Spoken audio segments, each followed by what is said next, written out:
ဒီနေ့ညနေ6 နာရီထိငလင်တန်ကြောင့်သေဆုံးဒဏ်ရာရပျောက်ဆုံးစာရင်းအနေနဲ့သေဆုံးသူ3564ဦးဖြစ်ပါတယ်။ဒဏ်ရာရရှိသူ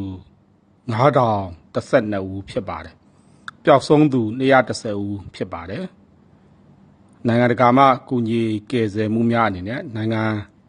20မှလေယာဉ်ခောက်ရည်88စင်းတင်မော5စင်း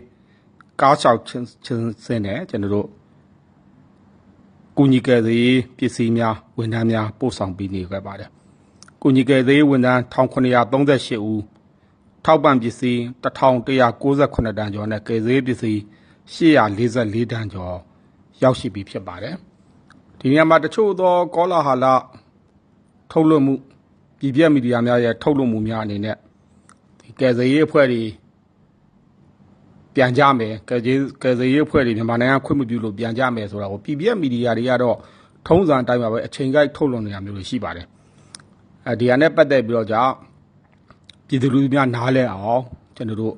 ရှင်းလင်းတင်ပြပါမယ်။ကယ်ဆယ်ရေးအဖွဲ့တွေကဒီငလင်ဘေးဒဏ်ခံစားရတဲ့နေရာမှာသူ့ရဲ့အဆင့်လိုက်ပဲအလုပ်လုပ်ပါတယ်အဆင့်1 2 3 4စသဖြင့်အဆင့်1အနေနဲ့ကသူကကျွန်တော်တို့ကယ်ဆယ်ရေးလုပ်ငန်းတွေဆောင်ရွက်တဲ့နေရာမှာအသက်ရှင်လျက်ကြံရှိသူတွေကိုအများဆုံးကယ်ထုတ်နိုင်ဖို့လှုံ့ဆော်တာဖြစ်ပါတယ်အသက်ရှင်လျက်ကြံရှိသူတွေကိုကျွန်တော်တို့ကယ်ဆယ်ရေးလုပ်ငန်းများကျွန်တော်ဆောင်ရွက်ပြီးဖြစ်ပါတယ်နောက်ဆုံးအနေနဲ့ကတော့ကျွန်တော်တို့ငလင်လောက်ပြီး6ရက်အကြာမှအသက်ရှင်လျက်တွေ့ရှိရတဲ့သူတူရှိပါတယ်ဒီနေ့ကျွန်တော်နိုင်ငံတော်ဝန်ကြီးချုပ်နိုင်ငံတော်စီမံအုပ်ချုပ်ရေးကောင်စီဥက္ကဋ္ဌရဲ့